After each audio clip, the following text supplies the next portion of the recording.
제가 제 7차 폐장에서 정치기술 포럼 두 번째 2부 사회를 맡은 이장수입니다. 첫 번째 2부 첫 번째 발표는 최현석 박사님께서 참석하지 못하신 관계로 동영상으로 발표 진행하도록 하겠습니다. 안녕하십니까. 저는 한국기계연구원 최현석입니다. 소각 및 SRF 기술 동향에 대해서 말씀드리겠습니다. 대상 폐기물은 생활 폐기물에 대해서 국한하였습니다. 본 자료는 저와 한국폐자원에너지기술협의회 김숙준 고문님과 함께 작성을 하였습니다. 말씀드린 목차는 소각 기술에 대해서 국내외 기술 현황, 그리고 소각 신기술, 다음으로 SRF 기술에 대해서 기술 현황을 말씀드리고 산업 동향에 대해서 말씀을 드리겠습니다. 소각 및 SRF 관련 국내 정책의 변천에 대해서 우선 말씀을 드리겠습니다. 1991년에 보물청소법이 제정된 이후로 1986년에 폐기물관리법이 제정되었고 1990년에 소각 우선 정책이 실시가 되었습니다. 그리고 95년에 종량제가 실시가 되었고 97년에는 대형 소각시설에서 다이옥신 배출 기준이 공포가 되었습니다. 그리고 2003년에 공용연료 쪽이 처음으로 제도에 도입되었습니다. 그래서 RPF가 제정이 되었고 2006년에 RDF가 제정이 되었고 이후 TDF, WCF 등이 제정이 되었습니다. 그리고 2009년에는 비성형 연료도 법제화되었습니다. 그리고 2013년에는 성형 비성형을 통합한 SRF도 법제화되었고 금년에는 SRF 품질 등급제도 실시가 되고 있습니다. 현재 국내 생활 폐기물 처리 현황에 대해서 말씀을 드리겠습니다. 2014년 기준으로 생활 폐기물은 약 25% 정도가 소각 처리가 되고 있고 59%가 재활용 처리가 되고 있습니다. 2018년에도 큰 변화는 없고 재활용이 조금 증가한 상황입니다.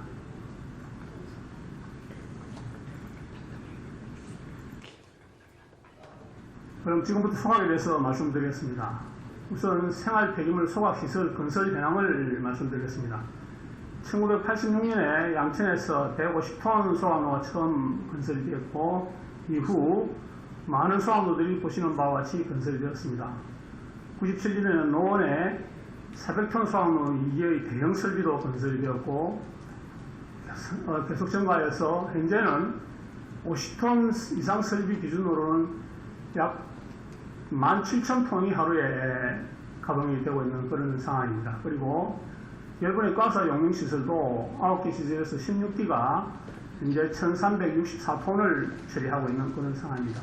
그리고 2013년에는 부산 생곡에 SRF 제조시설로서 900톤 설비가 건설이 되었고 이 중에서 만들어진 500톤 SRF를 소각하는 설비도 건설이 되었습니다. 그리고 2015년에는 원주 SRF 발전소에서 생활 폐기물 기준으로 500톤을 처리할 수 있는 설비도 건설이 되었습니다. 다음은 국외 상황을 살펴보겠습니다. EU에서 폐기물 처리 동향을 보시면 소각과 매립과 재활용이 거의 비슷한 비율을 보이고 있습니다. 그렇지만 소각이 계속해서 증가하고 있고 매립이 줄어들고 재활용도 증가하고 있는 것을 볼 수가 있습니다. 이것은 매립을 줄임으로 해서 메탄가스나 이산화탄소가 자연으로 흘러 들어가서 지구 온난화를 유발하는 문제를 막기 위한 유럽 쪽의 정책이 되겠습니다. 미국의 상황을 말씀드리겠습니다. 미국을 약 10개의 권역으로 나누어서 볼 때 현재 전체적으로는 매립이 62%, 그리고 폐기물 에너지화가 9.6%, 그리고 재활용이 22% 이루어지고 있고 퇴비화가 6.4% 이루어지고 있습니다. 그리고 지도에서 빗금 친 부분의 주들은 폐기물 에너지화를 재생에너지로 인정하는 주들이 되겠습니다. 대략 60% 이상의 주가 폐기물 에너지를 재생에너지로 인정하는 것으로 나타나 있습니다. 대자연에너지 기술 체계를 말씀을 드리면 우선 생활 폐기물이 반입이 되면 여기서 불륜물과 가연물로 나누게 되고, 가연물은 직접 소각하는 방법 또는 SRF를 만들어서 고급으로 연료로 활용하는 방법 등이 있습니다. 그래서 최종적으로는 잔류물들은 폐기물을 매립장에 매립 처리하는 그런 프로세스를 가지고 있는 것을 보여줍니다. 소각 신기술에 대해서 말씀을 드리겠습니다. 우선 소각에서 가장 중요한 연소의 기술을 향상시키기 위해서 공기비를 낮추고 고온의 공기를 공급하고 배연가스와 공기를 혼합해서 공급을 하거나 또는 소각로에 재를 잘 처리하는 등의 기술들이 연구가 되고 있습니다. 그리고 또 다음으로 폐기물 투입량을 정밀하게 제어하고 또는 스토커를 냉각을 정밀하게 제어하는 기술, 그리고 내화재를 열전날부에 잘라 코팅을 해서 내구성을 향상시키는 방법, 그리고 소각재를 재활용하는 기술, 그리고 전체 시스템을 정밀하게 제어하는 기술 등도 연구가 되고 있습니다.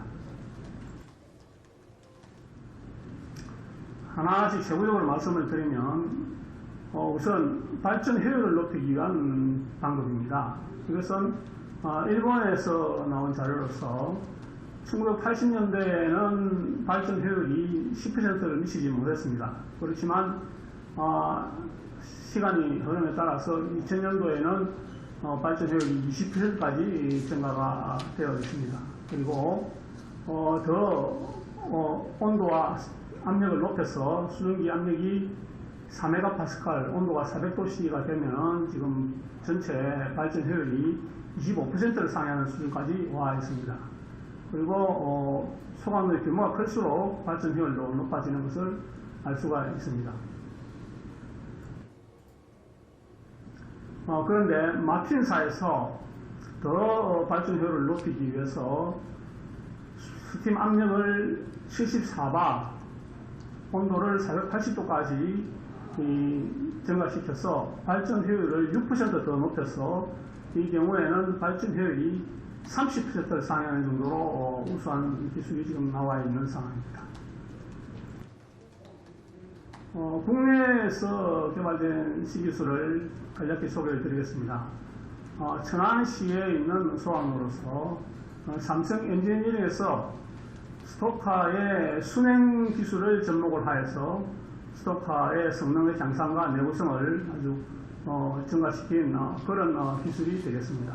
그래서 본 기술은 특허 등록되어 있고 우수한 기술로 판정되고 있습니다. 다음은 산소 부하 연소 기술이 되겠습니다. 플루가스를 재순환시켜서 연소실에서 공기와 혼합하여 연소시킴으로 해서 낙스를 줄이고 플루가스가 가지고 있는 에너지를 이용함으로 해서 전체 에너지도 좀 줄이는 그런 기술이 되겠습니다. 이 기술이 현재는 꽤 많이 보급이 되고 있는 상황입니다. 다음은 소각로에서 저공해 시설에 대해서 말씀드리겠습니다. 가장 유해한 공해 물질의 대표적인 다이옥신의 농도를 보여주는 테이블입니다. 생활 폐기물의 경우에 10% 정도의 배출률을 나타내고 있는 것을 볼 수가 있습니다. 배출률이라는 것은 배출되는 기준 대비 실제 배출되는 농도를 이야기하는 것으로서 이렇게 낮은 다이옥신 농도를 유지한다는 것은 활성탄이라든지 SCR 등의 기술들을 접목을 해서 대기공해를 잘 제어하고 있다는 것을 나타내는 그런 기술이 되겠습니다. 다음으로 국내에서 소각로를 대보수했을 때 모든 사례를 말씀드리겠습니다. 안양 평촌 소각시설이 되겠습니다. 이 시설에서는 문제점이 그 사이에 폐기물의 발량이 많이 증가하여 많은 양을 소각하는데 에러가 있었고 또 소각로가 노후화되었고 또 낙스 등의 대기 배출 기준도 강화되었습니다. 이게 대응하기 위해서 소각로 폐보일러 용량을 정제를 시키고 발전 시설도 새로 신설을 하고 대유열 방지 시설도 증설하는 등의 조치를 취하였습니다. 본표는 대보수를 하기 전과 후의 결과를 비교한 테이블입니다. 대보수 후에는 소각 용량은 동일하지만 하육자 면적이 48% 증가하였고, 그에 따라서 하육자 부하율이 32% 감소하였고, 전기 압력은 45% 증가하였고, 전기 온도도 9% 증가하였고, 그래서 전체적으로 전기 발생량이 56%가 증가하였습니다. 그래서 많은 스팀을 판매할 수 있고 전기도 생산하게 되었고, 그렇게 해서 대보수 후에는 판매 수익이 대보수 전보다 약 3배 가까이 증가한 아주 우수한 사례가 되겠습니다. 지금부터 SRF 기술에 대해서 간략히 말씀을 드리겠습니다. 이 그림은 국내에서 SRF 제조시설과 SRF 발전시설의 건설을 보여주는 그림이 되겠습니다. 2006년도에 원주시에서 80톤/1 규모의 설비가 국내 최초의 SRF 제조 설비로 건설이 되었고, 이후 보시는 바와 같이 꽤 많은 설비들이 건설이 되었습니다. 2013년도에는 부산에 900톤 설비가 건설이 되었습니다. 이 기술은 독일에서 도입한 기술이 되었고요. 이후 광주, 대구, 대전 등에서도 큰 설비들이 건설이 되었습니다. 그리고 큰 설비들이 건설되면서 동시에 그 SRF를 이용해서 발전할 수 있는 발전 설비들도 같이 건설이 되었습니다. 큰 설비들은 대부분 제조 설비와 같은 사이트에 건설이 되었습니다. 여기서 보시는 2015년에 건설된 원주 발전소는 원주에서 생산된 SRF를 이용하는 것과 동시에 RPF도 같이 연소를 하는 설비인데, 이 설비는 유일하게 성형품을 하루 250톤 사용하는 그런 발전 설비가 되겠습니다. 그리고 제조 설비에서 규모가 작은 설비들은 대부분이 현재 성형 SRF를 만들고 있고, 대형 설비들은 비성형을 만들고 있는 그런 상황이 되겠습니다. SRF 제조 설비를 간단히 살펴보면, 국내 최초로 건설된 원주 SRF 제조 설비가 되겠습니다. 이 설비는 시간당 5톤 정도 처리할 수 있는 그런 설비이고, 국내 기술로 건설이 되었으며, 현재 RGF 수율은 약 40% 정도로 되고 있습니다. 그래서 양호한 RGF 수율을 보이고 있고, 이 설비가 처음으로 가동됨으로 해서 우리나라에서 RGF에 대한 품질 기준도 처음으로 정해지게 되었습니다. 이 설비는 대형 비성형 SRF 제조시설이 되겠습니다. 부산에서 건설되어서 운영되고 있는데요. 하루에 900톤 폐기물이 반입이 되고 500톤의 비성형 SRF를 생산합니다. 그래서 25MW의 전기를 생산하고 있고요. 유럽 방식이기 때문에 건조기가 없고 벙크도 플랫 벙커를 갖추고 있습니다. 이 설비가 준비되면서 그때 우리나라에서 처음으로 비성형 SRF에 대한 품질 기준도 제정하게 되었습니다. 다음은 원주 그린 열병합 발전소입니다. 원주 그린 열병합은 중고발전 SPC 회사로서 성형 SRF를 사용하고 있고, 보일러 방식은 외부 순환 유동층이 되겠습니다. 이 기술은 순수 국내 기술로 개발된 보일러이며, 에너지기술연구소에서 원천 기술을 개발하였고, 정부 연구개발 실증 사업으로 건설을 하였습니다. 그래서 이 기술이 현재 성공적으로 가동이 되어 있습니다만, 아직 국내에서 다른 곳에 실제로 보급을 많이 못했습니다. 그래서 향후에 이 기술을 이용해서 국내에 더 많이 보급을 하게 되고, 또 해외에도 수출하게 되고 하면 국가적으로 많은 도움이 될 것으로 생각이 됩니다. 다음은 부산 SRF 발전소가 되겠습니다. 부산 ENE가 운영을 하고 있으며, 앞에서 말씀드린 바와 같이 비성형 SRF 500톤을 사용을 해서 약 25MW의 전기를 생산하고 있고, 인근에 수증기도 공급을 하고 있는 그런 설비가 되겠습니다. 보일러는 오스트리아 ANE 에서 도입한 보일러가 되겠고, 방식은 외부순환 유동성 보일러가 되겠습니다. SRF 화력발전소의 발전 효율을 어느 정도로 할 것이냐 하는 부분에 대한 그림을 보여주는 것이 되겠습니다. SRF는 이미 가공이 되어서 폐기물보다는 양질의 품질을 가지고 있기 때문에 그림에서 보시는 바와 같이 타겟 에리어가 발전 효율을 약 40% 정도로 잡고 지금 계속 연구들이 진행이 되고 있는 것을 보여주는 그림이 되겠습니다. 끝으로 국외 SRF 산업 동향에 대해서 말씀드리겠습니다. EU 국가에서는 SRF 산업이 이미 정착이 되어 있습니다. 특히 북유럽 선진 국가들을 중심으로 SRF 산업이 정착이 되어 있는데 남유럽 국가들은 아직은 저조한 상태입니다만은 곧 SRF 산업이 남유럽 국가에서도 확대될 것으로 예상이 됩니다. 그리고 유럽 및 일본에서 동남아 국가에 SRF 산업을 진출하기 위해서 많은 노력을 하고 있습니다.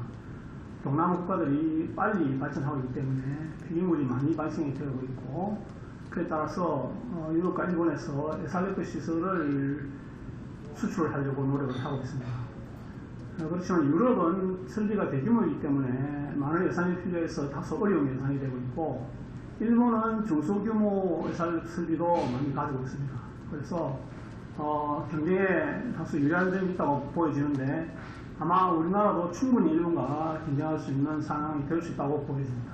그리고 중국도 조만간에 자국 능력을 앞세워서 아시아 국가들에게 진출을 하려고 시도를 할 것으로 보여집니다.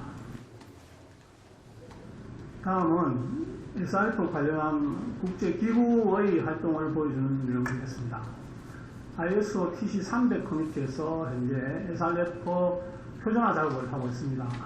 20개 정회원국 그리고 16개 비정회원국으로 활동을 하고 있고, 한국은 정회원국입니다. SRF 품질 기준을 정하고 품질 분석을 하는 표준화 등을 진행을 하고 있습니다. 그런데 작년에 한국에서 개최된 총회에서 SRF의 SRM, 즉 Solid Recovered Material을 포함을 하는 것으로 결정을 하였습니다. 그것을 보여주는 그림이 옵션 3번이 되겠습니다. SRM의 주 내용은 화학적 재활용을 확대하는 것을 주 내용으로 하고 있습니다. 이 화학적 재활용의 주된 대상은 폐플라스틱이 될 것으로 예상하고 있습니다. 폐플라스틱이 지구 환경에 심각한 문제를 지금 유발을 시키고 있으므로 AEPW, Alliance to End Plastic Waste 같은 이런 국제적인 기구들이 출범을 해서 지금 대응을 하고 있습니다. 현재 이 기구는 42개 대규모 큰 규모의 플라스틱 제조 회사들이 가입을 해서 활동을 하고 있고, 우리나라도 SKC가 유일하게 가입을 하고 있고, 목표는 약 1조 5천억 원의 기금을 마련해서 폐플라스틱 수거, 선별, 가공 및 재활용 인프라를 구축을 하는 것을 목표로 활동을 하고 있고, 재활용은 주로 화학적 원료를 생산해서 다시 그 원료를 가지고 화학적 제품을 재생산하는 이런 목적을 가지고 열심히 활동을 하고 있는 그런 상황이 되겠습니다. 그래서 우리나라도 현재 국내의 대기업 플라스틱 제조 회사들이 관심을 가지고 이런 국제기구 활동에 가입해서 하고 있고, 자체적인 이런 대책들도 수립을 하고 있는 그런 상황이 되겠습니다. 이상으로 간략히 소각과 SRF 기술에 대해서 말씀을 드렸습니다. 경청해 주셔서 감사합니다.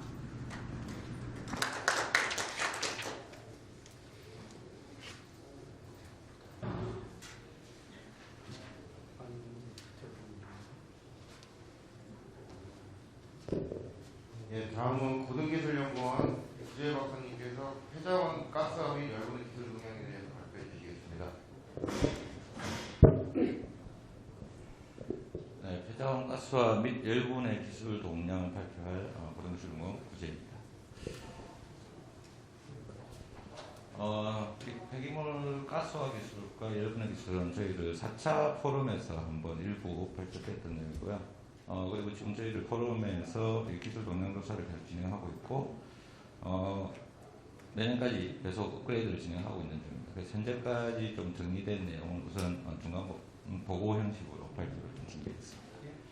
발표 내용은 국내 폐자원 에너지 기술 개발 로드맵. 최근 몇 년간은 이렇게 기술 개발 로드맵, 폐자원 에너지 분야에는 거의 진행되고 있지 않는 것으로 판단을 하게 되었고요. 그래서 한번 과거를 좀 되짚어서 어떠한 기술 로드맵이 수립되어 있었는지를 좀 보려고 합니다. 그리고 이제 가스와 일본 기술 개요하고 해외 국내의 가스와 일본의 동향 정책을 좀 설명드리도록 하겠습니다. 먼저 국내 폐자원 에너지 기술 개발 로드맵 현황을 보겠습니다. 2007년도 1년간 진행이 돼서 2008년 1월에 그때 산자부에서 신재생 에너지 RD&D 전략 2030 전체를 진행하면서 폐기물 에너지 분야도 같이 진행됐습니다.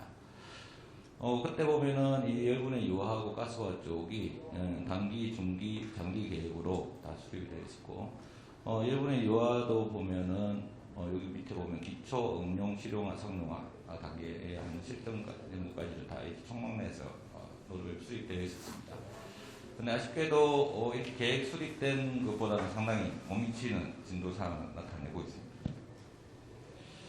이 RD&D 전략을 수립을 할 때, 그때 이제 2007년에 작업을 했기 때문에 2006년 실적을 기준으로 기존에 운영되고 있던 것, 그리고 12년, 20년, 30년을 목표로 하고 있었으나 실제 지금 폐플라스틱도 2019년 현재 한 13,000톤 정도만 진행되고 있고요. 가스와 같은 경우는 사실 전무합니다. 합성가스 이용하는. 단지 여기 보면 실적으로 14,200톤이 적혀 있는데 뒤에 내용에서 설명드리겠습니다. 폐기물 열분의 가스와 용융을 한 합성가스를 2차 연소를 하는, 그러니까 연소 시스템으로 가는 기술이 적용이 된 사항입니다. 그래서 합성가스 자체를 클린한 합성가스를 이용하는 기술 자체는 또 아닌 거죠. 어쨌든 노 자체는 가스화로 분류를 하고 있기 때문에 그 실적만 진행되어 있고 사실 뒤에 목표치들은 전혀 이루어지지 않고 있는 상황입니다. 그리고 이거 작업을 할 때 각 소가 고용연료 열분의 유화 가스화를 했을 때 에너지 대체 효과하고 시가스 감축량들이 톤 리스트당 어떻게 나오는지 좀 비교했던 자료들입니다. 참조하시면 될까요? 그리고 2008년에서 2013년도까지 직영과학부 산자부에서 이 신재생 에너지 전체에 대해서 어찌 보면은 최상위 로드맵을 수립을 한번 했었습니다. 그 뒤에 2013년 이후에는 아마 이것도 진행이 업그레이드가 되지 않고 있는 상황인데 잘 안 보이시겠지만 이때 폐기물 에너지도 전체 축이 다 정리가 됐습니다. 그래서 2008년에 진행할 때 2017년까지를 10년 단위로 계속 진행을 하면서 13년까지 계속 업그레이드를 진행했습니다. 현장 사업을 반영하고 진행하는 것들 반영을 계속 하고 있었는데 실제로 그 뒤에 로드맵 수립이 안 됐고 그리고 앞으로 계획된 것도 좀 차질이 많이 된 그런 상황이 되겠습니다. 자세히 보면 2008년 진행할 때 2017년도에 각 가스화 기술하고 이용하는 합성가스 이용 기술에 대해서 목표들에 대한 것들이 설정이 되어 있었습니다. 근데 실제로 상당히 아직 지금 현재 2020년인데도 불구하고 단기 계획까지도 아직 못 가 있는 그런 상황입니다. 열분의 유화 같은 경우도 똑같이 이렇게 2017년 목표로 해서 계속 업그레이드를 해갔었으나 최근 몇 년간은 아예 로드맵 자체도 아예 업그레이드가 되지 않고 있는 그런 상황입니다. 그리고 직영부에서 2012년도에 폐기물 에너지 전략 로드맵이라는 걸 좀 세분화해서 진행이 되었습니다. 그래서 그때는 단기로 2015년까지, 중기로 2020년, 장기로 2030년까지 앞에 있는 통합기술 성산이라는 배경으로 중점적으로 갈 로드맵들이 진행이 됐었고요. 이때 가스와 합성가스 이용하는 쪽하고 일본의 유화 쪽 에너지 쪽 하는 걸 보면 2015년 기준으로 이렇게 볼 때 이미 이제 6,000톤급이라든지 여기 별도 호일급 가스화 시스템들이 실제 프로젝트화 진행이 됐습니다. 이제는 로드맵 상으로. 문제가 대형급들이 진행하다 보니까 결국은 국가 R&D 투자만으로 힘들었기 때문에 민간에서 사업 비용을 투자하는 걸 같이 병행해서 진행하는 걸 프로젝트가 진행됐는데 잘 진행되다가 2014년 말에 기억하시겠지만 유가가 폭락을 합니다. 30불 정도 수준까지. 그러다 보니까 경제성들이 다 없어져 버린 거죠. 그래서 2015년에 우리 폐기물 에너지뿐만 아니라 연료전지, 태양광 이런 것들 대형 사업들이 거의 다 중단한 사례들이 많이 나서 아쉽게도 그때 다 중단이 되어버렸던 상황입니다. 그리고 그 이후로는 실제로 크게 진행되지 못하고 다시 파일럿 개발로 진행됐던 그런 사례가 되겠습니다.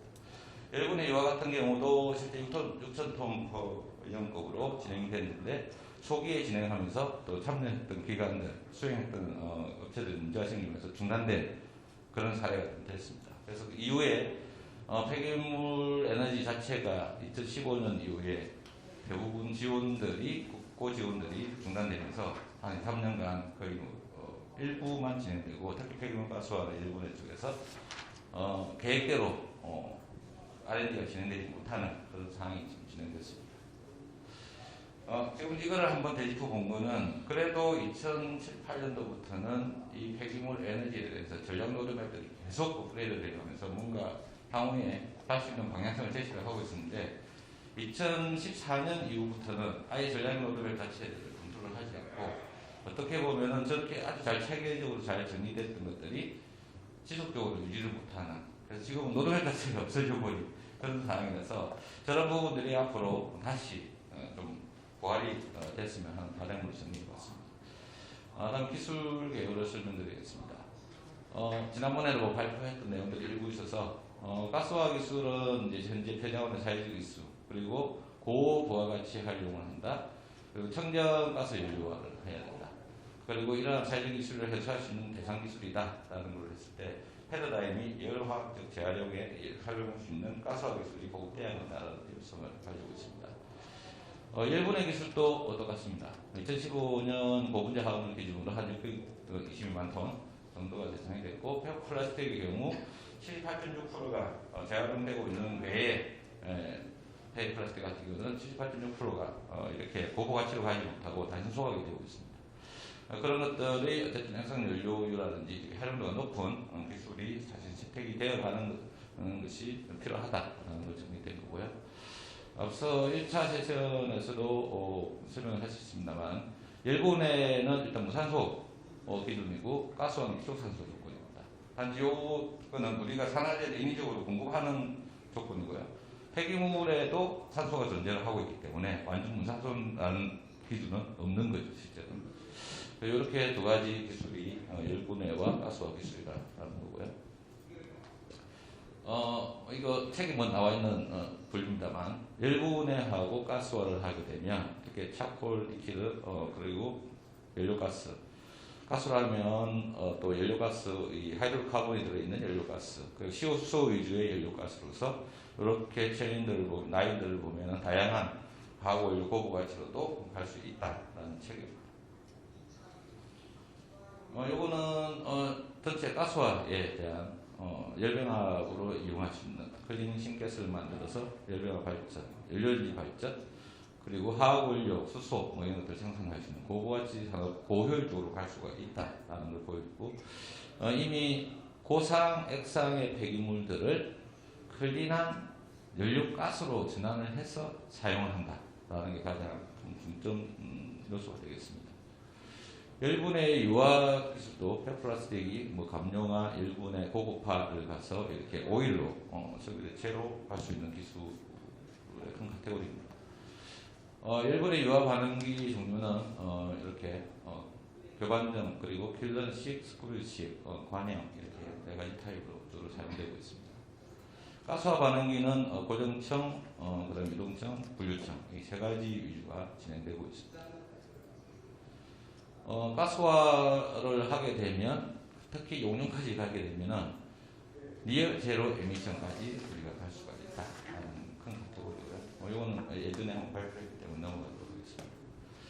그리고 이제 합성 연료에서 생산하고 있는 많은 케미컬들을 폐자원으로서 가스피케이션에서 신가스를 대체하는 원료만 대체해서 사용할 수 있는 그리고 화학산업에서는 이미 이러한 인프라가 다 구축이 되어 있기 때문에 이 신가스를 잘 만들면 폐자원도 다시 화석연료에서 만들어진 특히 우리 가연성 폐기물들이 다시 원래의 재활용으로 원천 재활용으로 활용할 수 있다라는 것을 설명드리고 싶습니다. 다음 이제 해외 폐자원 가스화 기술 설명을 요거는 이제 스위스 서머실레트 기술로서 90년대 후반에 개발이 되어가지고 일본 내에 이렇게 상업시설이 설치가 돼서 운전이 되고 있는 상황입니다. 그래서 청량한 연료가스 자체를 열병합에 발전하기도 하고 산업 공장에 연료로 공급하기도 하고 이렇게 다양하게 활용되고 있는 상황입니다. 이건 일본 우베사와 에바라사가 합작으로 EUP 공정을 개발했고 파일럿 개발부터 사업화까지 다 완료했습니다. 요 소아덴코에 있는 200톤 포일급은 암모니아 생산 시설로서 지금도 가동되고 있는 것으로 파악되고 있습니다. 여기 같은 경우는 아까 유동상 방식과 유동상 방식하고 그 다음에 분리성 방식이 2단으로 조합된 가스화 기술을 사용하고 있습니다. 캐나다 에너캠 같은 경우도 폐목재에 이제 우리 전신주 폐목재를 이용해서 개발 초기에 시작을 했고 매립지에 반입되는 상형 폐기물 자체를 다 소팅을 거쳐서 마지막에 나온 하연성 우리나라 따지면 SRF 수준에 만들어진 거를 메탄올과 에탄올을 생산하는 기술로 초기에 개발이 진행돼서 현재 에드몬턴의 폐기물 투입 기준으로 1에서 300톤 정도가 운영이 되고 있고 지금 현재로는 메탄올 생산하는 걸로 알고 있습니다. 앞서 보여드렸던 세 가지 기술은 이제 순산소 가스화 기술 다 적용되고요. 요거는 지금 현재 프랑스 소파워라는 데서 운영을 하고 있는 데인데 이건 공기를 사용하는 가스입니다. 그래서 우리나라 기술로 SRF 바이오 SRF 그러니까 폐목재 칩과 우드 칩과 폐기물 이렇게 50ml 언더짜리의 SRF를 혼합해서 같이 사용하는 공기 사용 가스와 실가스를 정제해서 가스 엔진 발전을 같이 하고 온수도 생산하는 이렇게 운영이 되고 있는 걸로 알고 있습니다. 여기도 상업시설을 초기에 가스화로를 독일 기술을 도입을 했다가 실패를 하고 가스화로 철거를 하고 미국 가스화로를 다시 넣고 이렇게 진행됐던 사례가 되겠습니다. 그리고 지금은 현재로는 100%에 육박하는 정상부하로 지금 운전된다고 하게 됐습니다. 요거는 우리가 앞서 보여드렸던 용융은 아니지만 합성가스를 만들어서 신가스를 클린한 뒤에 이용하는 기술은 아닙니다. 근데 1차 가스화로 해서 신가스를 만든 뒤에 바로 2차 연소를 해서 우리 이제 국내에 있는 폐기물 가스화 용융시설과 비슷한 겁니다. 그래서 지역 난방을 했던 사례가 되겠습니다. 이건 멕시코에 있는 75톤 퍼데이짜리 페타리아 가스화 발전 플랜트입니다. 여기도 한 5, 6메가와트 전력 생산하는 거고요. 요거는 폐기물은 아닙니다만 우드칩으로 유동성 가스화 사례라서 가스 엔진 발전 사례를 하나 추가했습니다. 스웨덴의 TPS 공정이고 100톤 포일급 RDF 펠렛으로 순환 유동성 가스화 방식이고 이것도 하고 나서 2차 연소를 하는 방식입니다. 그래서 신가스를 클린업까지 시키지는 않고요. 그래서 이것도 한 60메가급 정도가 되고요. 이건 앞서 보여드렸던 일본 순산소 가스화 용융 기술인 스위스 서머실레트 기술 가지고 일본 JF2사가 기술 도입을 해서 그 기술 도입을 아예 이제 자기 자립하고 변경을 한 상태 이후에 납품을 했던. 그래서 지금 오리스에서 상업 운전을 하고 있고 225톤 두 기를 실제 사용을 하고 있습니다. 그래서 클린한 퓨얼가스로 발전시킬 때까지를 다 우리나라 같으면 한전에 매진하는 것을 사용을 하고 있는데 여기서 클린한 순산소 가스를 통해서 클린한 합성가스를 만들어냈기 때문에 현재는 이걸로 지금 우리가 하는 수소라든지 고부가 화학물질로 전환하는 부분들에 적용하려고 시도를 하고 있는 것으로 파악됐습니다. 요거는 폐목재 오스트리아 기싱에 있는 많은 분들이 알고 있는 브랜드인데요. 기존에 이제 한 200W급의 발전, 가스엔진 발전을 하고 있는 시설에서 일부 스팀을 따서 신가스를 이용한 합성 내추럴 가스를 만드는 플랜트 개발을 지금 진행하고 완료된지는 잘 모르겠습니다. 하여튼 개발 진행될 때 파악했던 내용 같은 있고 요게 1메가와트 성월급 SNG를 하는 실증 플랜트가 되겠습니다. 일본의 유화기술의 해외 사례입니다.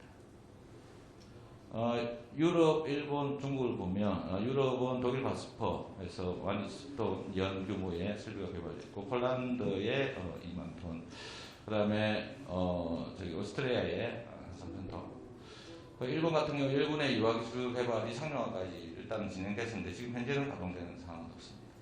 중국 같은 경우는 일본의 유화기술이 추진되는 사례들이 있기는 합니다만 그렇게 기술들이 그렇게 진보한 기술은 아니다라는 정도로 지금 파악된 거고요. 독일을 보면은 이렇게 한 6개 정도의 카테고리가 주로 노타리 클럽 방식, 그 다음에 연속식 CSTR 방식, 그리고 유동성 방식, 세 가지 타입이 사용되고, 미국의 이 두 가지 국경을 보면 노타리 클럽이 진행됐던 것으로 알고 있습니다. 일본의 대표적인 일본의 유화가 세 가지씩 있고, 설규모를 보면 삿포로께 1일 20톤 두기가 돌아갔던 거고요. 홋카이도께 연 6,000톤, 그러면 니가 당연히 6,000톤인데 실제 현재 뭐 가동되고는 있지 않는 그런 상황입니다. 그래서 이거는 두 가지 설비에 대해서 다음에 국내 사례를 좀 설명드리겠습니다. 현재 국내는 파일럿 값으로 이렇게 지금 색칠이 되어 있는 부분들이 개발이 진행된 상태가 되겠습니다.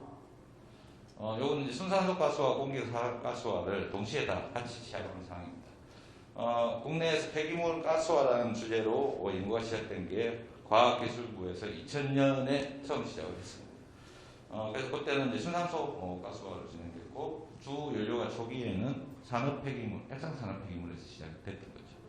그 단계를 거치면서 2009년 앞서 말씀드린 것처럼 2014년 정도의 백톤 포일급 기술이 설계 기술로 끝나지 않고 사실은 플랜트까지 건설하는 걸 갔어야 되는데 2014년에 그 유가 때문에 그냥 설계 기술 개발로 그냥 종료가 됐던 사례가 되겠습니다. 그리고 이제 SRF라든지 이렇게 폐기물에 대한 공기 가스화 연구가 2010년부터 진행이 되면서 2018년까지 파일럿 개발까지 완료된 상태가 되겠습니다.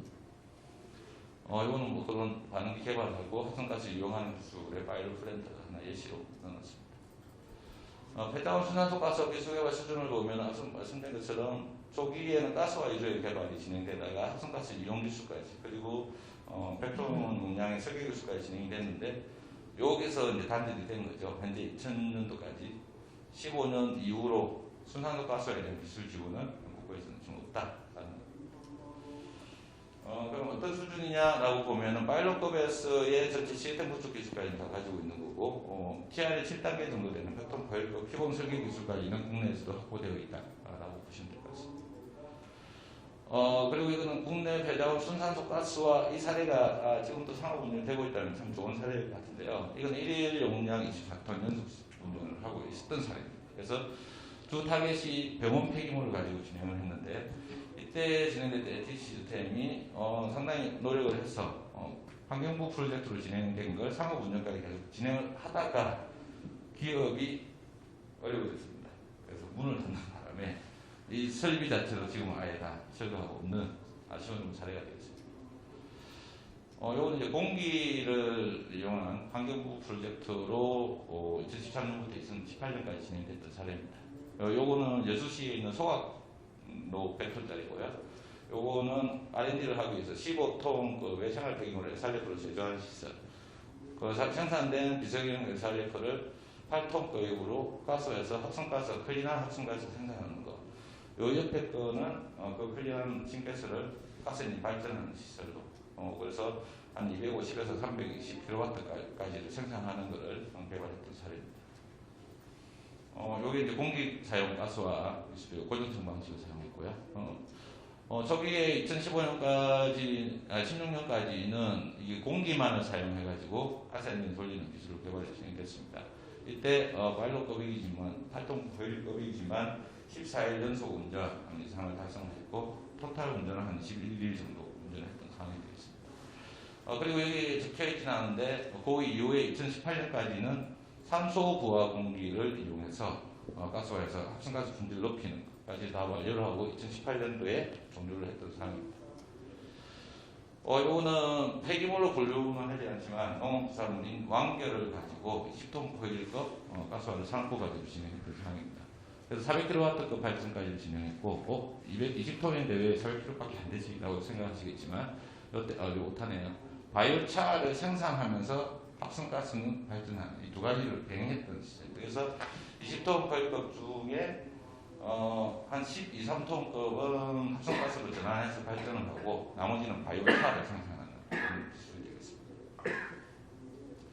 그 다음에 충성군의 제스플라텍에서 10톤 포일과 플라즈마 가스 공정이 개발이 진행돼서 사실 몇 년 전까지는 운전이 됐었죠. 근데 워낙 이제 운전비가 비싸고 했던 상황이라서 이제 그 이후에 가동 중단되고 여기도 없는 상황입니다.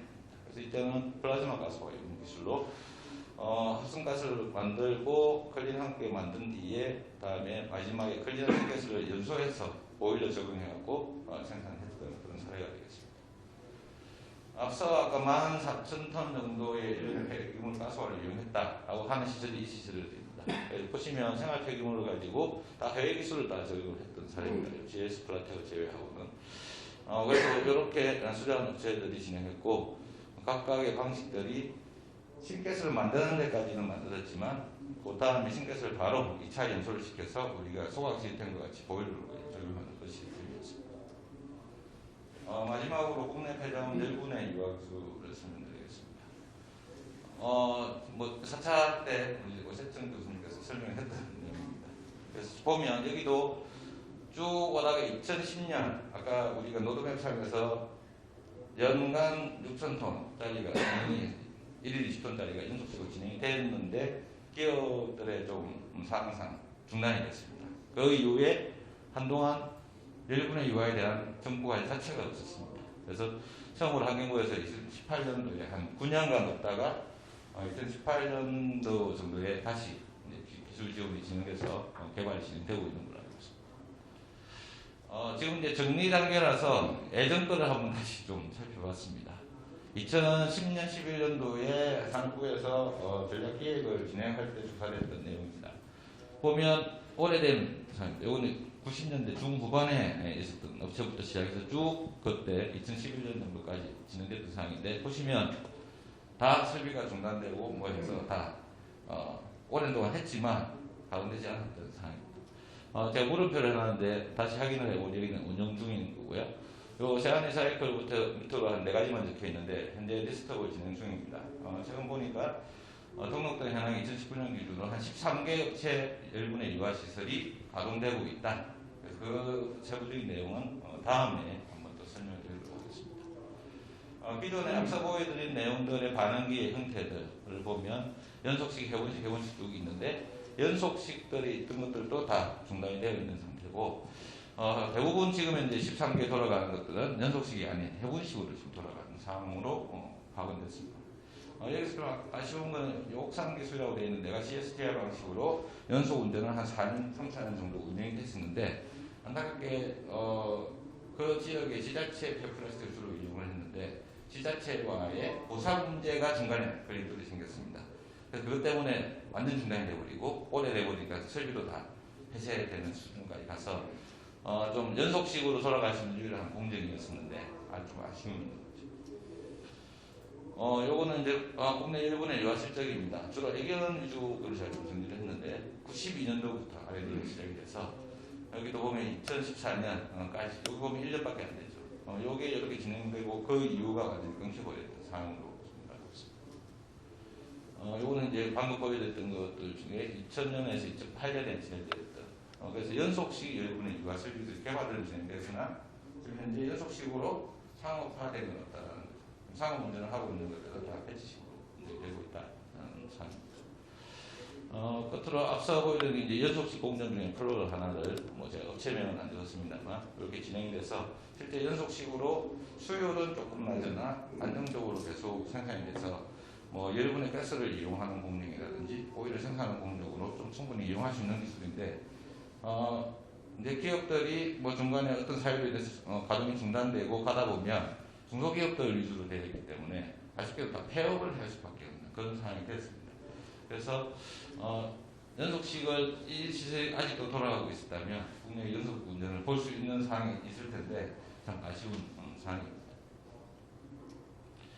이상으로 발표를 마치겠습니다. 감사합니다.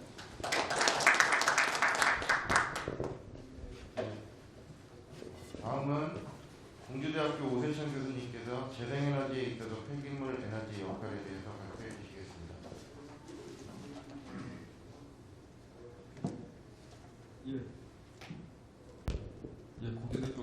있습니다. 데이터가 좀 이렇게 혼동스러운 게 좀 몇 개 있는 것 같아요. 저가 지금 이걸 보면서 정리하면서 좀 혼동스러운 게 있는데요. 궁극적으로는 제가 마지막에 저희 2018년도 데이터가 발표가 됐죠. 저희 재생에너지 산업부에서 하는 것. 그 부분의 폐기물 에너지 쪽의 내용을 좀 보시고 상당히 좀 문제가 좀 있구나라는 것을 정리하면서 느꼈는데요. 그 부분을 중점적으로 말씀을 드리도록 하겠습니다. 그래서 이제 보면 2018년도의 데이터로 보시면 사실은 1차 에너지 기준으로 봤을 때 이게 지금 폐기물하고 바이오퓨얼이라고 가염해서 같이 적혀 있는데요. 이게 전체 데이터를 보면 적지 않은 양의 재생에너지 가고 있는데 거기에 대부분 이제 상당량이 이렇게 차지하고 있습니다. 폐기물이 대용을 차지하 있는데 이제 안으로 파고 들어가면 뒤에 보시면 상당히 적은 양이다 이렇게 보시고요. 요 리뉴얼 에너지만 따로 띄어서 그걸 100%로 놓고 봤을 때 역시 이제 바이오퓨얼하고 웨이스트가 60% 이상을 차지하고 있는 게 맞습니다. 근데 이제 보면 여기 이제 리뉴어블 뮤니시플 웨이스트에서 MSW라고 되어 있는데요. 이게 상당히 적습니다. 9%밖에 안 나와서 세계적으로도 어차피 IEA에서 통계를 내는 데 있어서 재생에너지 쪽에 폐기물 에너지를 잡는 보장량이 적다라고 이렇게 보이고요.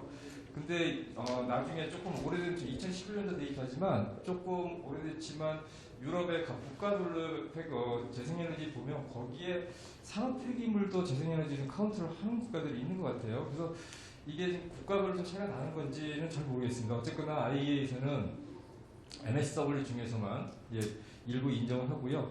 저희 데이터가 IEA에 보고된 거 보면 총 MSW 데이터 중에 40%만 재생으로 에너지 인정해준다 이렇게 보시면 되고요. 여기 이제 전기 생산량 대부를 보면 전기 생산량으로 보면 이제 더 많이 줄은 부분이 보이겠죠. 그다음에 OECD 쪽으로 보면 OECD도 마찬가지입니다. OECD 보면 전체 1차 에너지 중에서 리뉴얼 에너지에서 바이오하고 웨이스트가 차지하는 게 상당히 많고요. 원별 기준으로 보면 바이오매스하고 웨이스트가 약 52% 이렇게 보여지고 있습니다. 거기서도 MSW가 약 2.7% 그리고 전기량 생산을 데이터를 보시면 될 것 같고요. 근데 이제 궁극적으로 이제 이렇게 보면 전체 재생에너지 쪽의 카운트를 상당히 폐기물 에너지 쪽에는 제한적으로 두고 있다라는 건 맞는 것 같아요. 재생에너지 포션을 해서 굉장히 제한적으로 두고 있다라고 이렇게 보시면 될 것 같고요. 여기 이제 OECD 국가의 원별 발전량 부분에서 보면 여기 이제 MSW로 이렇게 보입니다. 이때는 거의 이렇게 적었던 부분이었고 2019년도 보면 데이터가 좀 늘었습니다. 그래서 전체적으로 양이 재생에너지 포션이 많이 늘어났으니까 수력적으로 좀 주는 포션이 있는 것 같고 절대량이 주는 거 아니고 퍼센트니까요. 퍼센트 비율로 보면 그래도 MSW 양은 점점 증가하고 있는 건 맞는 것 같습니다. 그 다음에 원별 발전량 추이의 똑같은 내용을 보면요. 저희가 이제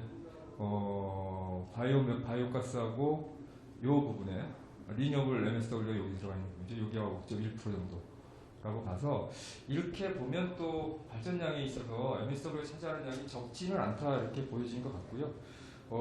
우리나라는 근데 이제 뒤에 보시면 되지만 발전량은 상당히 적습니다. 1차 에너지 쪽은 상당히 많은데 MSW 가지고 발전되는 양은 그렇게 많지 않은 것 같이 잡힙니다. 만약에 고용연료 사용 시설들이 열병합 쪽이에요. 대형 시설들이 만약에 운전이 됐다고 한다면 발전량이 꽤 늘어났을 것 같긴 해요. 근데 이제 MSW 고용연료 쪽이 가지 못하는 부분에서 우리는 이제 발전량은 상당히 정체가 되고 있는 부분인 것 같긴 합니다. 물론 서학 쪽에서 늘어나고 있는 부분이 있지만요. 요거 이제 유럽의 재생에너지 바이오매스 및 폐기물 에너지 차지하는 부분인데 요거보다도 요거 데이터를 보면 아까 말씀드린 것처럼 유럽 국가별로 나와 있는 데인데 이 최신 자료는 제가 찾으려고 해도 요 이후의 자료를 제가 못 찾았는데 아마 박상호 교수님 자료가 혹시 계실지 모르겠어요. 어느 자료 쓰시는 능력이 계시죠. 근데 제가 찾은 거로는 2011년도 각 국가별 데이터를 좀 보고 싶었어요. 국가별 데이터를 찾아야 되는데 국가별로 나와 있는 게 많지 않은데 어쨌거나 2011년 데이터까지만 제가 찾았고요. 전체 리뉴얼 에너지가 이제 국가별로 쭉 보면 EU EU하고 노르웨이 같은 거 25%인가요? 이렇게 올라가 있는 부분이 있고 이 부분에서 바이오매스하고 웨이스트가 차지하는 부분 이건 전체 중입니다. 4.4%면 전체 중에 4.4%라고 보시면 돼요. 리뉴얼 에너지가 25.4 그러니까 이걸 다 더하면 이게 나오는 것입니다. 그리고 요거를 따로 띄어서 본 거예요. 여기서 이제 MSW 이렇게 보면 되는데요. 요게 이제 MSW만 따로 이렇게 띈 겁니다. 요거를 다 더하시면 이게 나오는데 내용이 나오는데 아까 말씀드린 것처럼 IEA에서는 MSW만 이렇게 잡아놨는데요. 통계가 물론 많은 양은 아니지만 여기 인더스트리얼 웨이스트가 잡히고 있는 부분이 있는 게 분명히 있습니다. 근데 이제 이걸 어떻게 잡는지는 모르겠어요. 이것도 각 국가 유럽에서 데이터를 낼 때 그냥 내지는 않을 것 같은데 발표 자료를 물론 2011년 데이터니까 바뀔 수는 있었을 것 같아요. 바뀔 수 있을 것 같은데 어쨌거나 산업회계 분야에서도 일부 재생에너지로 카운트가 되고 있는 부분이 있다 이렇게 보시면 같고요. 전기에너지입니다. 이건 마찬가지 열입니다. 열은 이제 조금 더 많죠. 아무래도 열은 좀 많아서 MSW 같습니다. 그래서 궁극적으로 재생에너지에서 폐기물 에너지가 반드시 뭐 지금 다들 아시겠지만 폐기물 에너지가 빠지지 않는 건 확실한 것 같습니다. 폐기물 빠지지 않는 것 같은데 어쨌거나 이렇게 발표되는 거하고 우리나라 데이터를 나중에 좀 말씀드릴게요. 그렇다면 재생에너지에서 폐기물 쪽을 어떻게 바라보고 있느냐라는 쪽을 보면 미국에 이제 RPS 제도를 도입하는 현황이 있고요. 그다음에 각 주별로 폐기물 에너지의 재생에너지 인정하는 부분을 보면 그게 뭐 RPS 계열로 들어갔던 다른 재생에너지 정식을 이용하는 간에 상당수의 주들이 상당히 폐기물 에너지를 사실은 이용을 하고 있는 부분이고요. 카운트하고 있다 이렇게 보시면 되고요. 요게 이제 그 미국에 그렇다면 폐기물 에너지에 RC가 얼마 들어가 있냐라고 하면 여기에 기타 신재생에너지를 보시면 됩니다.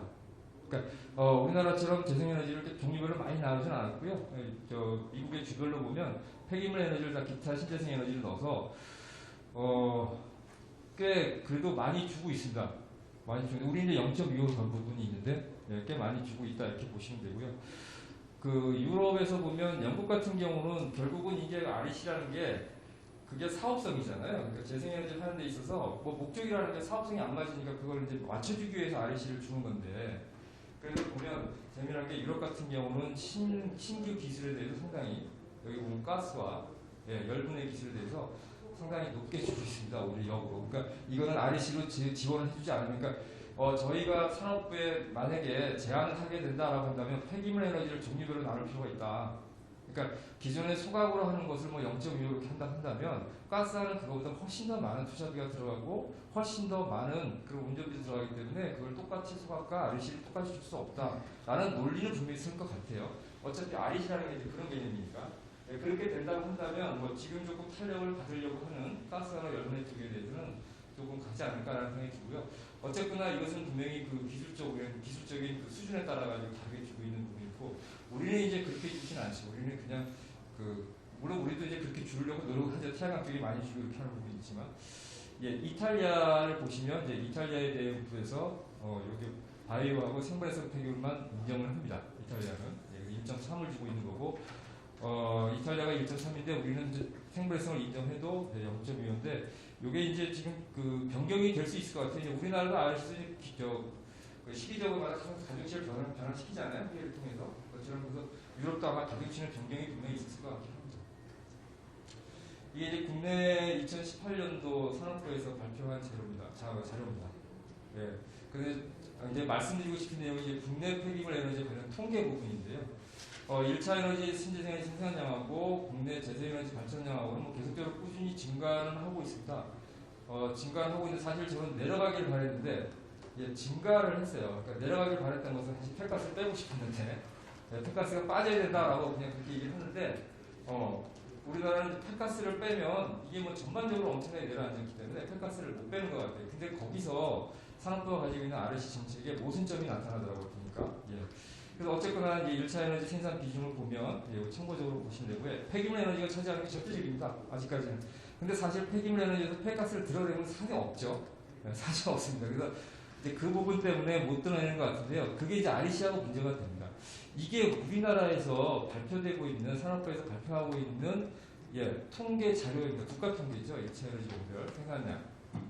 그래서 뭐 표시가 있지만 폐기물 쪽으로 보면 절대적입니다. 1차 에너지 쪽도 절대적이고 56.9%, 2018년도가 50.9%. 하지만 절대량이 뭐 크게 줄지는 않았습니다. 다른 게 많이 늘어나니까 상대적으로 늘어난 거고요. 발전량 기준으로 봐도 발전량으로 좀 증가했습니다. 근데 퍼센트는 이제 준 부분이고요. 자, 이게 우리나라의 국계 통과입니다. 이게 우리나라의 국가 통계고요.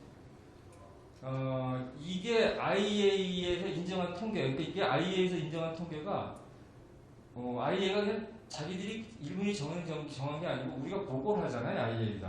IAEA에 보고를 한 거예요. 그렇게 되면 지금 여기서 발전량만 보더라도요.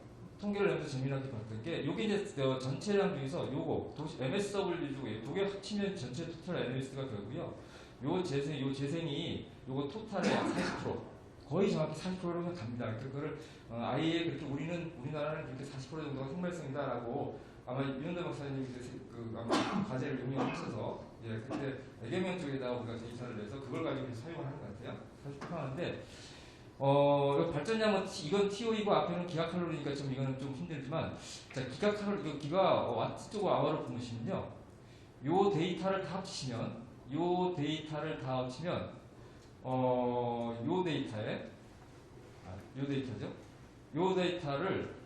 요 데이터에 딱 1000배 차이 납니다. 기가고 메가니까. 근데 합이 안 맞아요. 도저히 저기 왜 합이 안 맞는지 알았더니 IAEA는 폐가스를 빼고 보고를 한 겁니다. 지금 보니까. IAEA는 폐가스를 빼고 보고를 해요. 그러니까 우리나라 국가 통계에는 폐가스를 집어넣어서 전체 재생에너지가 엄청나게 올라가 있는 것처럼 보이는데 IAEA는 폐가스를 벌렁 빼버리고 갑니다.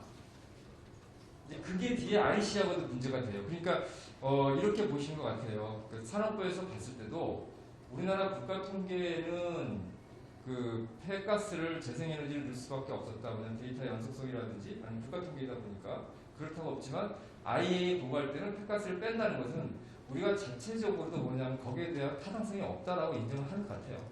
타당성이 없으니까 아예 보고를 잘하지 못하는 겁니다. 사실. 그래서 그런데 이제 뒤에 말씀을 드리면 그러면 재생에너지가 모집단이고 REC가 거기에 부분집합으로 들어가야 되느냐 REC가 크고 재생에너지가 부분집합으로 들어가야 되느냐 그 문제인데요. 사실은 재생에너지 안에 REC가 들어가는 게 맞는 것 같아요. 왜냐하면 재생에너지가 크게 있고 거기에 따라 기준에 따라 이렇게 REC가 가야 되는데 폐가스가 아직도 REC가 남아있잖아요.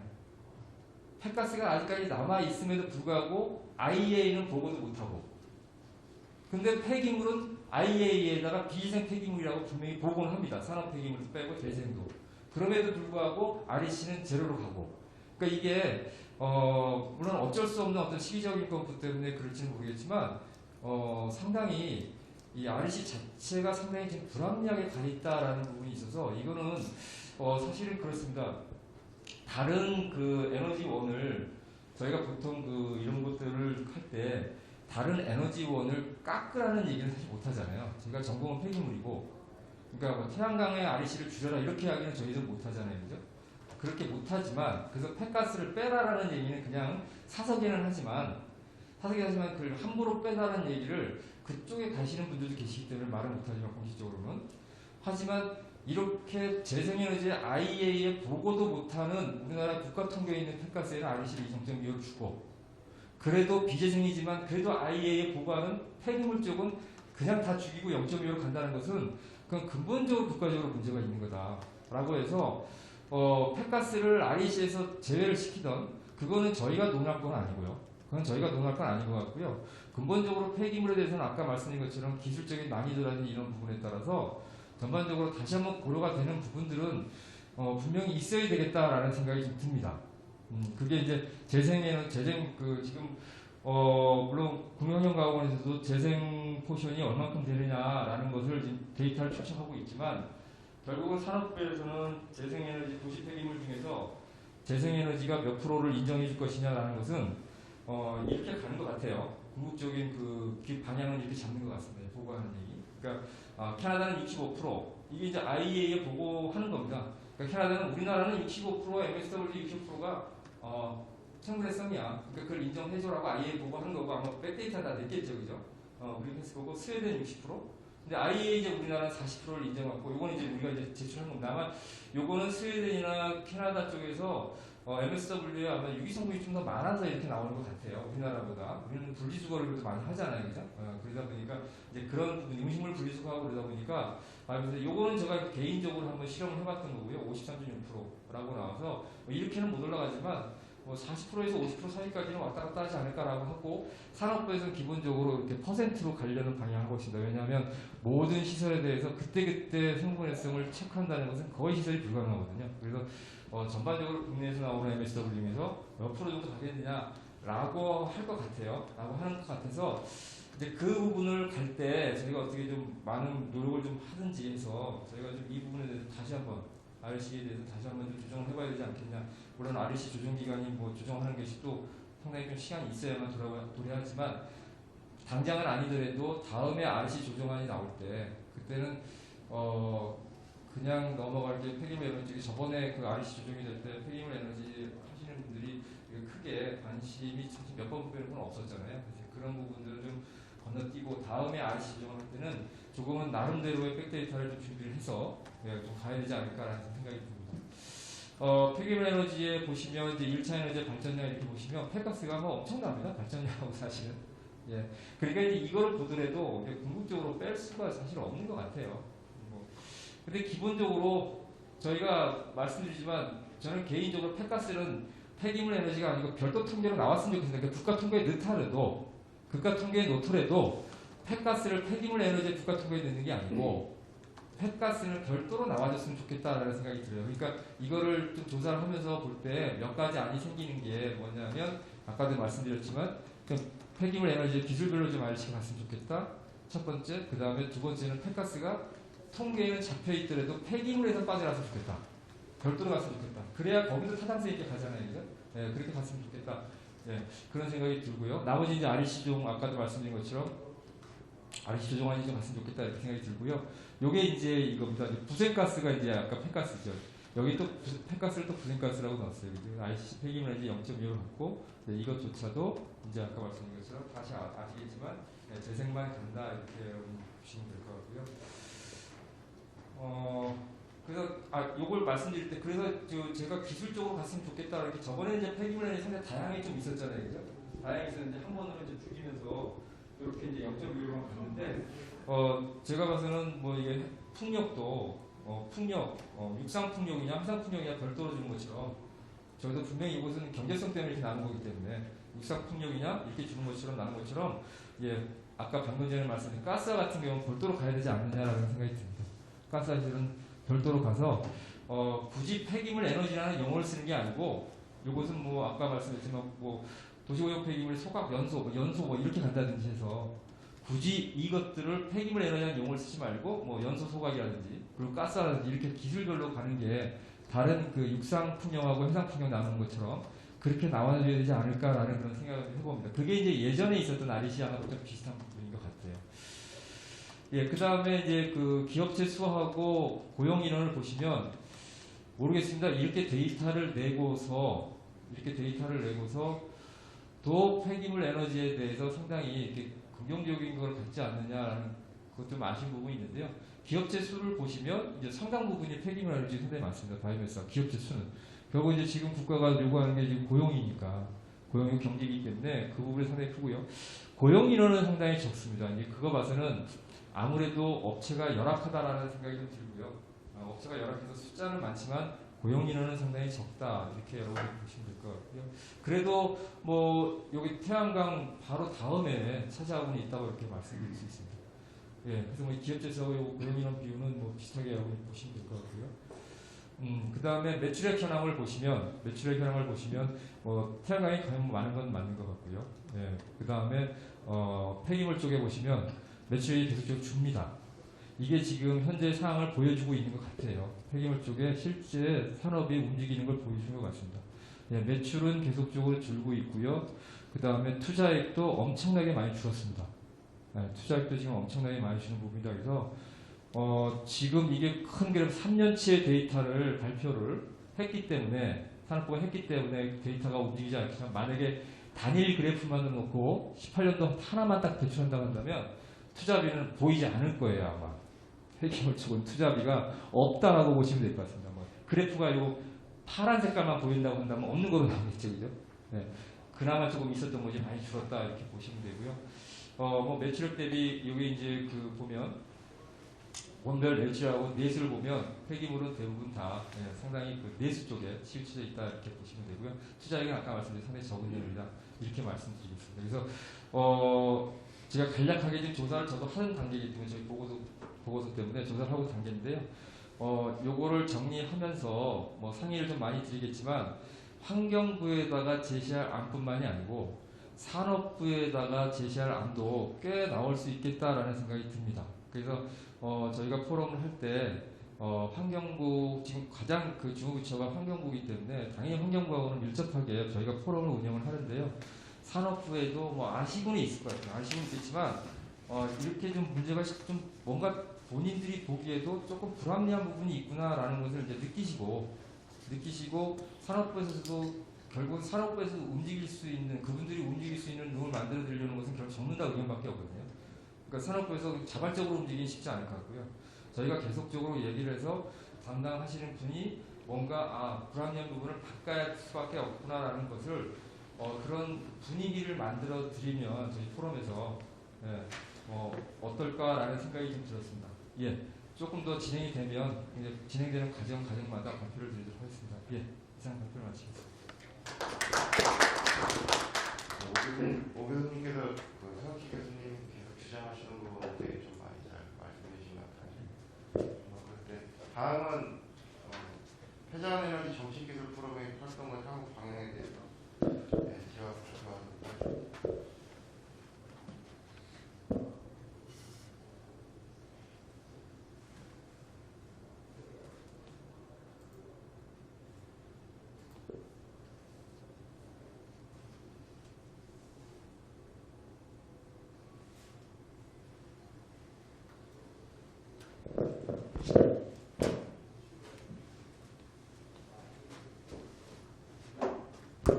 인사 한번 드리겠습니다. 회전에너지 정책기술 포럼 총괄간사 이장수입니다.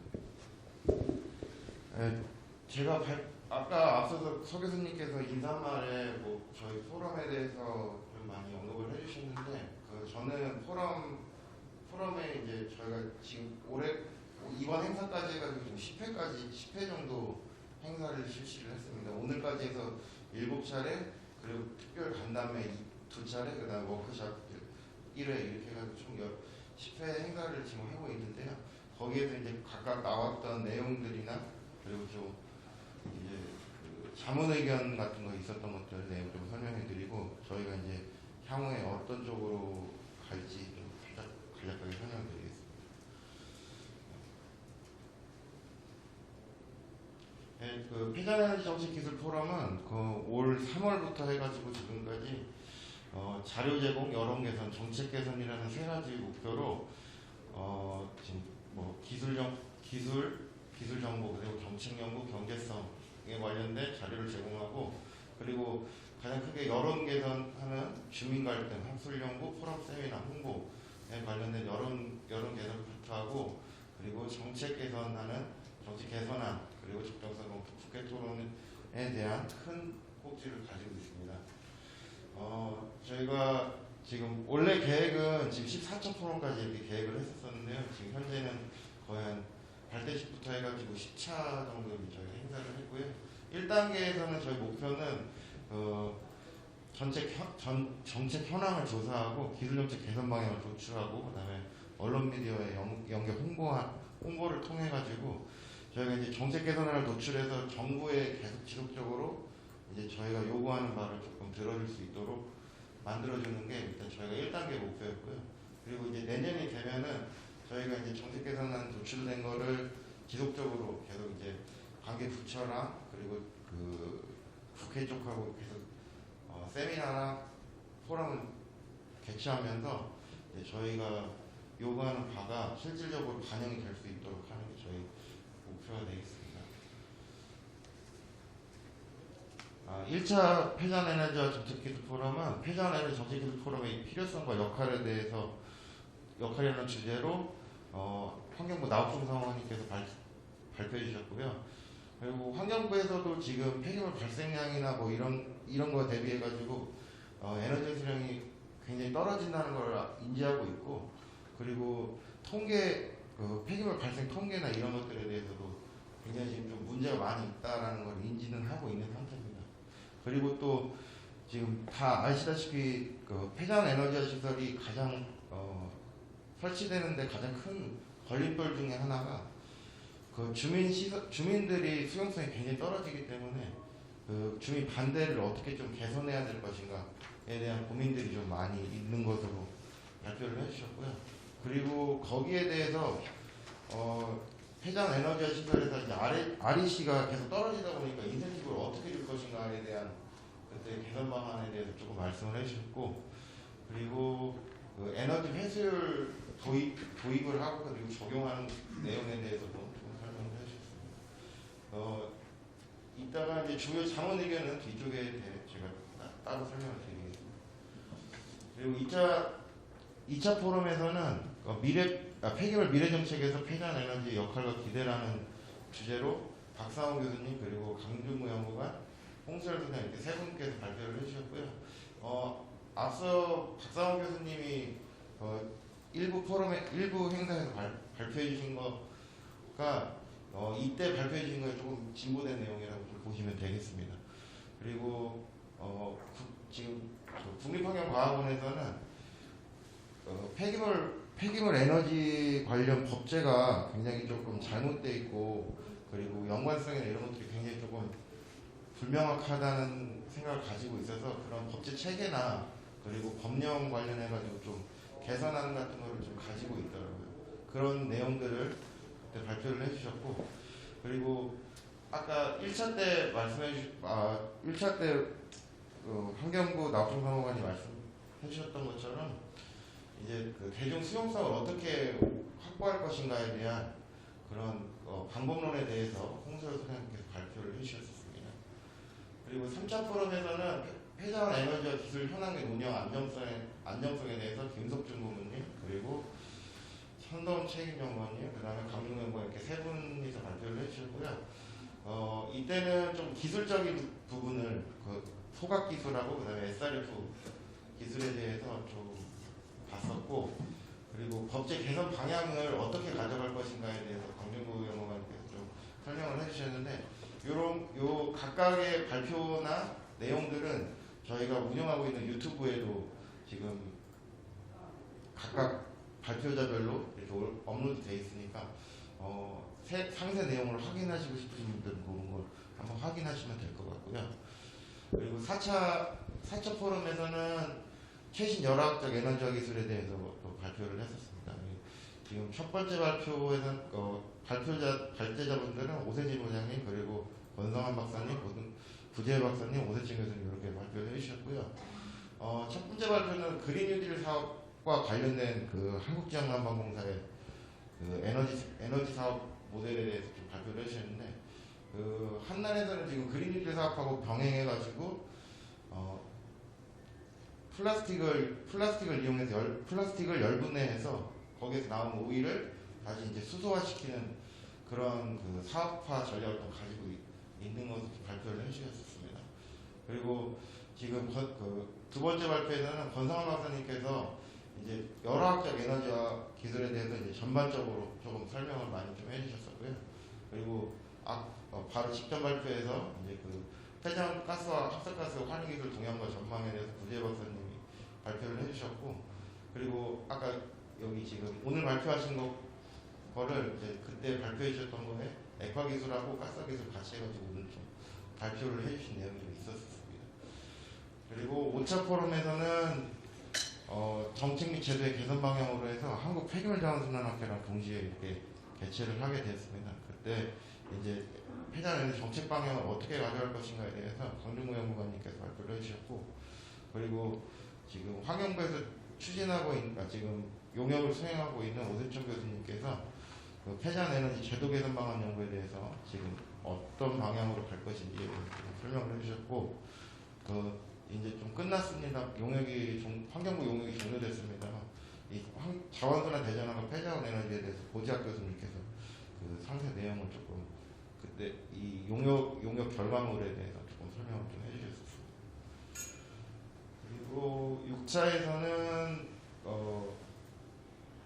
폐전에너지 기술협의회랑 같이 공동 개최를 하게 됐었고요.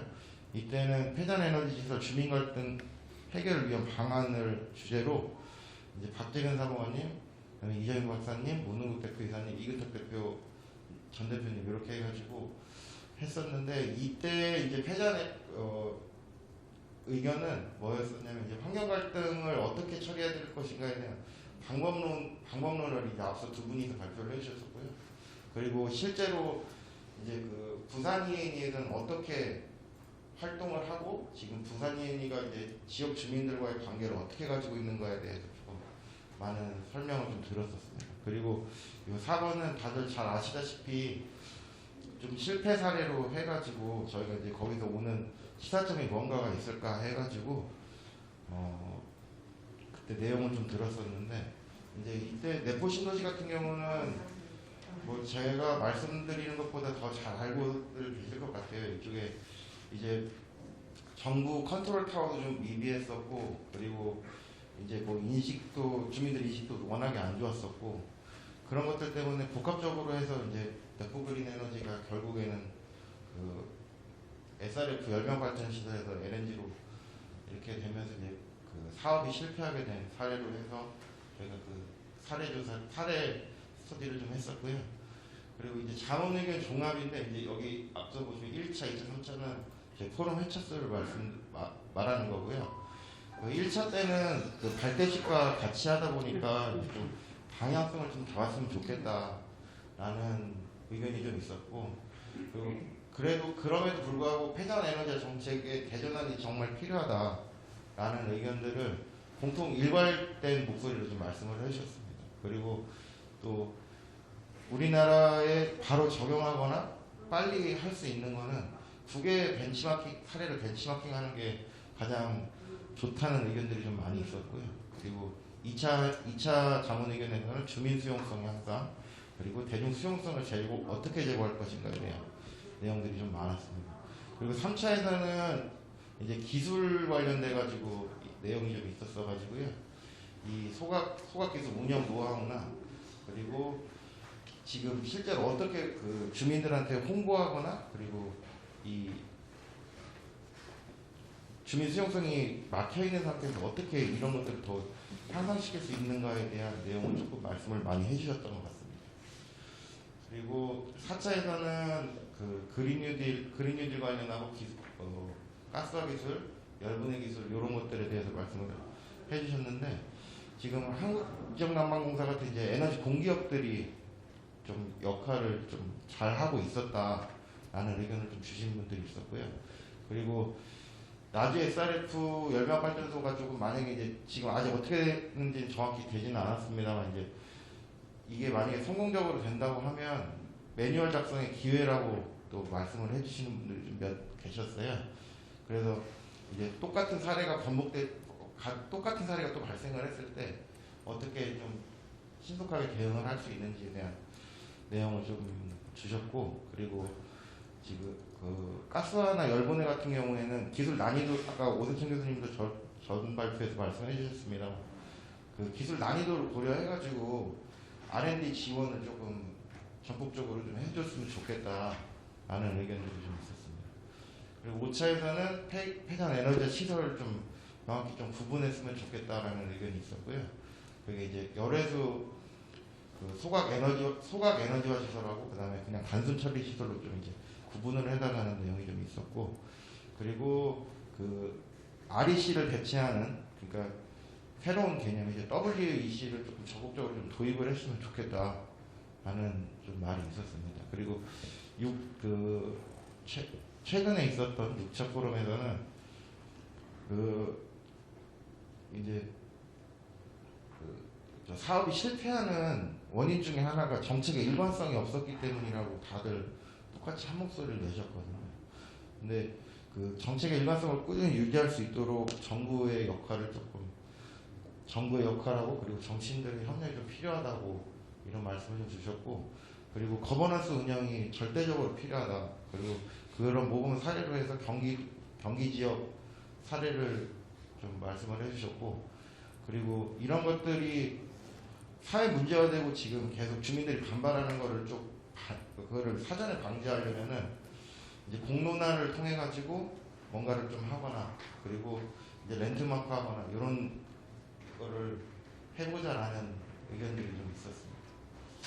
그리고 저희가 이제 특별 포럼을 2회를 개최를 했는데요. 첫 번째는 나주 SRF 열명발전소 환경 영역에서 간담회를 실시했었습니다. 당시에는 이제 전체적으로는 그 발표됐던 그 환경 영향조사 결과는 뭐 기준치도 다 만족하고 다 괜찮았었는데 결국에는 이제 주민들이 반발하는 거는 여전히 똑같다고 생각이 들더라고요. 근데 이제 거기 그때 이제 반대위원장분이 모셔가지고 발표를 했는데 그 잠깐 말씀을 하셨는데 그 법정 기준치를 만족해도 이제 건강상의 위험은 다 제거하지 못했다라는 생각을 좀 가지고 있어가지고 이게 어떻게 될지는 조금 더 보셔야 될 것 같아요. 그리고 오늘 그 이투뉴스 기사를 보니까 이제 나주시에서도 이제 행정소송을 하는 그 행정명령을 조금 내린 것 같더라고요. 그래서 이 나주권 관련해 가지고는 조금 더 지켜봐야 될 것 같습니다. 뭐 주요 내용은 여기 밑에 이제 보시면 아실 거고요. 그리고 이제 그 간담회에서 공통적으로 그 패널분들이나 평가위원단분들 말씀하시는 게 폐기반 에너지가 꼭 필요하다. 그런데 실제로 진행되지 않는 이유가 뭐냐라고 했을 때 정부가 잘못하고 있다는 게 좀 가장 똑같은 말씀을 다들 공통적으로 말씀하시는 게 있었고요. 그리고 그 주민들과의 소통이 제대로 이루어지지 않아가지고 이런 그 실랑이가 벌어지지 않나라는 말씀이 좀 있었습니다. 그리고 그 폐기물 에너지 정책에서 간담회를 또 환경부랑 또 한 차례를 가졌었습니다. 그리고 이쪽도 앞서 말씀드린 것과 같이 폐장 에너지 정책에 대한 변화의 필요성은 모두 다 똑같이 인식을 하고 있고, 그리고 REC 관련된 내용과 그리고 그것과 더불어서 이제 인센티브 주는 거에 탄소 배출권도 연계하는 방안도 한번 좀 고려를 해보자라는 의견도 좀 있었고요. 그리고 그 폐전 에너지 시설 인허가에 대한 좀 진입 장벽을 좀 낮춰주면 어떠냐라는 좀 의견도 있었고요. 그리고 주민들의 반대가 워낙 심하기 때문에 그 중에 하나가 이제 실질적인 혜택이 없다고 보는 거거든요. 그래서 그 주민들한테 실질적인 혜택이 좀 갈 수 있도록 그런 제도적인 거나 정책적인 걸 좀 마련했으면 좋겠다라는 의견이 좀 있었습니다. 그리고 저희가 지금 포럼 업적으로는 이 직전까지 해가지고 포럼이 6회, 그다음에 간담회 위에 워크숍 1회 해서 총 9번 행사를 진행했고 참석인은 약 500여 명 정도 됩니다. 그리고 언론 기고, 칼럼, 인터뷰, 뉴스 보도가 약 55건, 그리고 유튜브 채널 개설해가지고 지금 그 재생한 거나 뭐 보니까요 조회수가 약 한 3,000회 정도 되더라고요. 많은 분들이 좀 관심을 가져주셔가지고 이 내용 좀 보고 있고, 그리고 환경부 연구 용역 같은 경우는 지금 뭐 저희 포럼의 업적으로 좀 생각을 하고 있는 것 중에 지금 폐장 에너지 제도 개선 연구 관련한 그 저희 노력이 조금 반영되지 않았나 하는 생각을 좀 하고 있습니다. 그리고 지금 환경부랑도 지속적인 정책 관련 자원 의견 제시하고 있으니까요. 조금 더 좋아지는 방향으로 갈 것 같고요. 그리고 이제 향후 계획으로는 이제 조금 있다가 이 발표가 끝나면 회의하겠습니다만 이제 정기 발간문 기고하는 내용에 대해서 조금 회의를 좀 할 거고요. 그리고 이제 국회랑 공동으로 심포지엄 개최하는 것과 그다음에 관련 부처 간담회에서 산업부 그리고 환경부 이렇게 해서 간담회를 좀 실시할 예정입니다. 네, 그리고 저희가 이제 나온 정책 개선을 홍보하는 내용까지 저희가 지금 이제 향후 계획을 가지고 있습니다. 네, 이상입니다. 감사합니다.